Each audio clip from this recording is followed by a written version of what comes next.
প্রিয় দর্শক, কেমন আছেন? আশা করছি ভালো আছেন। অত্যন্ত দুঃখ এবং বেদনার সাথে কিছু কথা শেয়ার করবো আপনাদের সাথে, এবং আমার এই কথাগুলো শুনলে আমাদের দেশের ইয়াং জেনারেশন বা যারা আনম্যারিড আছে তারা খুব দুঃখ পাবে, এবং তাদের দুঃখ পাওয়াটাই স্বাভাবিক, দুঃখ পাওয়া উচিত। দুঃখ তাদেরকে, যন্ত্রণা তাদেরকে, বা এই শব্দবানে তাদেরকে জর্জরিত হতেই হবে। কি কারণে হতে হবে সেটা আমি বলছি। আনম্যারিড জেনারেশন যারা আছে বা যারা এক বিয়ে করেছেন, ডিভোর্স হয়ে গেছেন, সেসব ছেলেরা কোথায় কোথায় তারা? আমি তাদের এই যে আমি কেন বলছি কথাগুলো, আমাদের দেশের চিত্রনায়িকা আজমেরি হক বাঁধন বাঁধন জুলাই আন্দোলনের তিনি অন্যতম একজন নেত্রী, যিনি বলছেন যে আমাদের সংস্কার আমরা করব, বৃষ্টির মধ্যে দাঁড়িয়ে বলছেন। তিনি আজকে হতাশায় ভুগছেন, তিনি আজকে বিভিন্ন সাক্ষাৎকারে বলছেন, তিনি আজকে দুঃখ প্রকাশ করছেন, তিনি হতাশ হয়ে গেছেন। কি কারণে হতাশ হয়েছেন? যে তিনি পাত্র খুঁজে পাচ্ছেন না, বিয়ের জন্য তিনি পাত্র খুঁজতে পাচ্ছেন না। এটা তো বাংলাদেশের আনম্যারিড ছেলেদের জন্য একটা অপবাদ। বাঁধন আবার 2 বিয়ে করেছেন, সেটা ডিভোর্স হয়েছে, ঠিক আছে, কিন্তু তিনি এখন কেন এত বছর পাত্র খুঁজে পাবেন না? ছেলেরা কোথায় কি করে তারা? এখন বাঁধন আপাকে একটা জিনিস ক্লিয়ার করতে হবে, বাঁধন আপা যোগ্য পাত্র বলতে কি বুঝাতে চান? কাদেরকে তিনি যোগ্য মনে করেন? কি থাকলে যোগ্য হয়ে উঠবে? সেটা কি জুলাই যোদ্ধা, সেটা কি জামাত শিবিরের কেউ, সেটা কি পাকিস্তানপন্থী কেউ, নাকি অন্য দেশের কেউ, বিদেশি কেউ? সেটা তো বলতে হবে ওনাকে। উনি পত্রিকায় সাক্ষাৎকার দিয়ে, টেলিভিশনে সাক্ষাৎকার দিয়ে যদি বলেন আমি পাত্র খুঁজে পাচ্ছি না, এইটা আমরা কিভাবে মেনে নেব? এটা তো ছেলেদেরকেও তিনি অপবাদ দিচ্ছেন, কোনো ছেলেই তার যোগ্য না। এটা কিভাবে হয়? তিনি যোগ্য পাত্র খুঁজে পাচ্ছেন না। আমি এটা খবরটা দেখার পর আমি চিন্তা করলাম যে না, ইয়াং জেনারেশন বা আনমেরিড ছেলেদেরকে একটু ধোলাই না করলে চলবে না। এখন 2-1 জনকে আশেপাশে ধোলাই দিয়েছি যে তোরা কি করেছিস।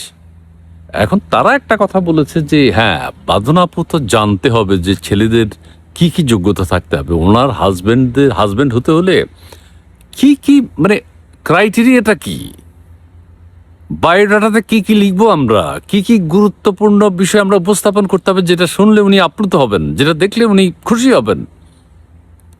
হ্যাঁ, বাঁধন আপা এখন যদি বাংলাদেশের টেলিভিশন চ্যানেলগুলো অথবা পত্র পত্রিকায় যদি একটা বিজ্ঞপ্তি দেন যে পাত্র চাই, যোগ্য পাত্র, এবং পাত্রদের এই যোগ্যতা থাকতে হবে, ঠিক আছে, তাহলে আমি মনে করি যে বাঁধন আপার এই সমস্যার হয়তো অনেকটা সমাধান হবে। তিনি যাচাই বাছাই করতে পারবেন, বায়োডাটা বাছাই করতে পারবেন, কারণ অনেক বায়োডাটা পড়বে সারা দেশ বিদেশ থেকে বাংলা ভাষাভাষী যারা আছে, আনম্যারিড ম্যারিড, প্রত্যেকেই বাঁধন আপার কাছে বায়োডাটা সিভি পাঠাবেন। বাঁধন আপার তখন যে এখন যে হতাশা চলছে, দুঃখ চলছে, একাকিত্ব চলছে, উনি একা আছেন আমার মনে হয় কয়েক বছর। এইটা এই সময়ে, এই যুগে এইভাবে একা থাকা, এটা বাঁধন আপা যে এত কষ্টে আছেন, পাত্র খুঁজে পাচ্ছেন না, এটা আমিও তো জানি না। উনি কি পত্র পত্রিকায় দিয়েছেন যে আমি পাত্র খুঁজে পাচ্ছেন? দেন নাই। ওনার ব্যর্থতা আছে। ওনাকে এটা আগে প্রচার করা উচিত ছিল যে আমি পাত্র খুঁজছি, পাত্র পাচ্ছি না, তাহলে হয়তো অনেকে এগিয়ে আসতো। ওনাকে আমার একটা পরামর্শ, সেটা হচ্ছে উনি প্লিজ বাঁধন আপু, আপনি হ্যাঁ, পত্র পত্রিকায় না হলেও সোশ্যাল মিডিয়ায় তো আপনি আপনার কি কি চান আপনি সেটা উপস্থাপন করতে পারেন, ঠিক আছে? তাহলে ছেলেরা এখন আশাহত ছেলেদেরকে আমি অযথা আসলে দোষ দিয়েও লাভ নাই, তারা তো জানে না। তারা যদি জানতো বাঁধন আপা এই ক্রাইটেরিয়া, এরকম বায়োডাটা চান, সিভিটা এরকম স্ট্রং হলে ভালো, সেটা ওরা কি দেখে কিভাবে মূল্যায়ন করবে? তারা জানবে না। এখন কোন ছেলেরা বাঁধন আপাকে পাত্রী হিসেবে পেতে অ্যাপ্লাই করতে পারবে?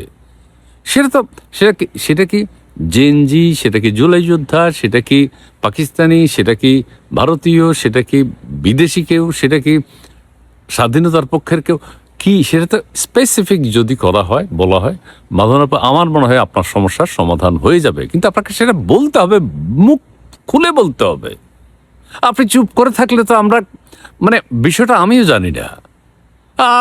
আমরা জানলে তো দেশে বিদেশে 2-4 জনের সাথে আলাপ করতে পারতাম যে বাঁধনা পাই এরকম একটা সমস্যায় ভুগছে, উনি একাকিত্ব ওনার আর ভালো লাগছে না, তোমরা কেউ একজন এগিয়ে আসো।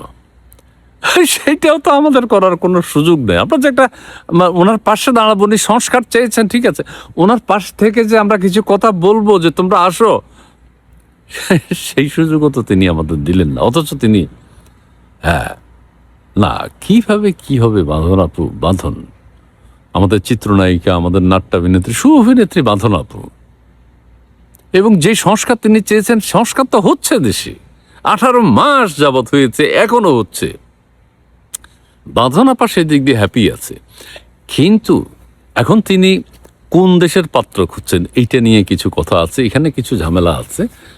উনি কি বাংলাদেশের পাত্র চান নাকি ফরেন পাত্র চান? তিনি কি প্রতিবেশী দেশগুলোর পাত্র চান নাকি আরো দূরের? তিনি কি এশিয়া মহাদেশের পাত্র চান নাকি 7টা মহাদেশের, অস্ট্রেলিয়া কি আমেরিকা কি কি আছে না, আরো আফ্রিকা, কোন দেশের কোন মহাদেশের পাত্র চান? সেটা তো ক্লিয়ার করতে হবে। দক্ষিণ আমেরিকার পাত্র চান নাকি আফ্রিকার পাত্র চান? এইটা তো তাদেরকে, ছেলেদের আসলে অত দোষ দেওয়া যায় না, কিন্তু বাঁধন আপা এটা বলতে হবে। আচ্ছা, বিদেশি পাত্র যদি চান তাহলে তিনি বাংলা কথাটা ইংলিশ করে CNN বিবিসিতে একটা হয়তো নিউজ হতে পারে যে এরকম বাংলাদেশের একজন সুঅভিনেত্রী, সংস্কার আন্দোলনের অন্যতম নেত্রী, সংস্কার চেয়েছেন যিনি, আমাদের সংস্কার আমরা করব যিনি, বুক ফাটা চিৎকার করে বলেছিলেন তার জন্য একজন সুপাত্র দরকার। তাহলে তাহলে আন্তর্জাতিক পাত্র পাওয়া যেত। আর আরেকটা কথা বলি, সেটা হচ্ছে যে বাঁধন আবার 2টো বিয়ে করেছেন, এখন 3 নাম্বার বিয়েতে ওনাকে এত অপেক্ষা করতে হবে, সেই জন্য আমি যুবক ইয়াং জেনারেশনের উপর, মানে আনম্যারিডদের উপর খেপে গেছি। যাই হোক, বাঁধন আপার 3 নাম্বার বিয়েটা যেন সুন্দর হয়। আর আমরা বিয়ের পার্টি যদি আমাদেরকে করতে হয়, বাঁধন আপা যদি আমাদের হেল্প চান, তাহলে আমরা ইন্টারন্যাশনাল টেন্ডার করব।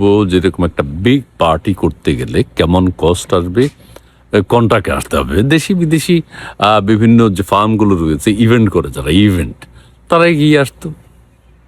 সেটা কি আমরা দেশে করব না বিদেশে করব, জাতীয় হবে না আন্তর্জাতিক হবে, আমরা কোথায় করব, ভেন্যু কোথায় হবে, এটা কি ফ্রান্সে হবে না ইটালিতে হবে নাকি ইউএসএ তে হবে, সেটা তো ভাবতে হবে। কাজেই হ্যাঁ, ফ্রান্স একটা হতে পারে, যেহেতু তিনি মডেল, অভিনেত্রী, চিত্রনায়িকা, সেক্ষেত্রে ফ্রান্স একটা গুরুত্বপূর্ণ জায়গা। কারণ ওই যে অনন্ত আম্বানির ছেলের অনুষ্ঠান তো সেখানে হয়েছে, সরি, অনন্ত আম্বানির অনুষ্ঠান তো এখানে হয়েছে, মুকেশ আম্বানির ছেলে, তো সেটা ফ্রান্স আমরা আরো বড় করে করবো। আরে মুকেশ আম্বানি আর কত খরচ করেছে তার ছেলের জন্য, আমরা, হ্যাঁ, সেটা আমরা করতে পারবো। কি কারণে করব? কারণ একজন জুলাই যোদ্ধা, একজন সংস্কার আন্দোলনের নেত্রী, যিনি গগন বিদারে চিৎকার করে বলেছিলেন আমাদের সংস্কার আমরাই করব, সেই বাঁধন আপুর 3য় বিয়ে তো আর যেই সেইভাবে হতে পারে না। হ্যাঁ, ওটা একটু গর্জিয়াসলি হতে হবে। ঠিক আছে, ফ্রান্স ফ্রান্স ফ্রান্স ফ্রান্স উপযুক্ত ভেন্যু, এটা ঠিক আছে। সমুদ্রের পাড়ে করব না ইনডোর স্টুডিও, ইনডোর হলে করব, ইনডোরে করবে, এইটাও কিন্তু এবং সেটার জন্য আমরা একটা কমিটি করব। আমাদের ফরহাদ মাজার, বদিউল্লাহ মজুমদার সাহেব, সলিমুল্লাহ স্যার, ওনারা কমিটিতে থাকবেন। ওনারা বাঁধন আপুর মর্ম বুঝবেন, কারণ বাঁধন আপু তো সংস্কার, ওনারা তো সংস্কার। আলী রিয়াজকে দরকার হলে রাখবো আমরা, যে আইন কানুন কি হবে, যে বিয়ে কি ড্রেস পরে আসবেন, কি মেনু হবে, ভেনু কি হবে, এগুলো তো ঠিক করতে হবে। কাজে এগুলোর জন্য যে রুলস রেজুলেশন, সেটা আলী রিয়াজকে লাগবে। দেবপ্রিয় ভট্টাচার্য মহোদয়কে ঠিক করতে হবে যে কত টাকা খরচ হতে পারে, আগাম একটা প্রেডিকশন তো লাগবে, নাহলে বাজেট আমরা কিভাবে করব, আমরা চাঁদা না, আমরা ডোনেশন তুলবো কিভাবে। দেবপ্রিয় ভট্টাচার্য মহোদয়কে লাগবে, আনু মোহাম্মদকে লাগবে, যে সেখানে ওইটা কি বন্দরের কাছে হবে, বন্দরের কাছে হবে না শ্রমিকদের যে সংগঠন সেখানে কোথাও হবে, ইন্ডাস্ট্রিয়াল এরিয়ায়, সেটা আনু মোহাম্মদ সাহেব ঠিক করতে পারবেন।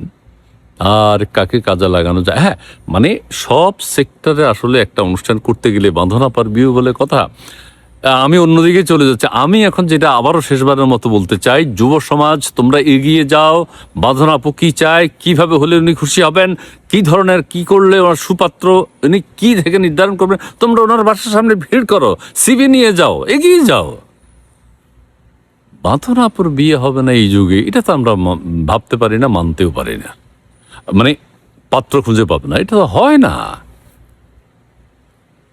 যাই হোক, আমি আর কথা বাড়ালাম না। প্রিয় দর্শক, আপনারা ভালো থাকবেন, সুন্দর থাকবেন। বাঁধন আপার যেন তৃতীয় হাজব্যান্ড যেন তিনি ঠিক করতে পারেন অচিরেই, অতি সত্বর, বা এই প্রত্যাশা করি। ঠিক আছে, সবাই ভালো থাকবেন, ধন্যবাদ।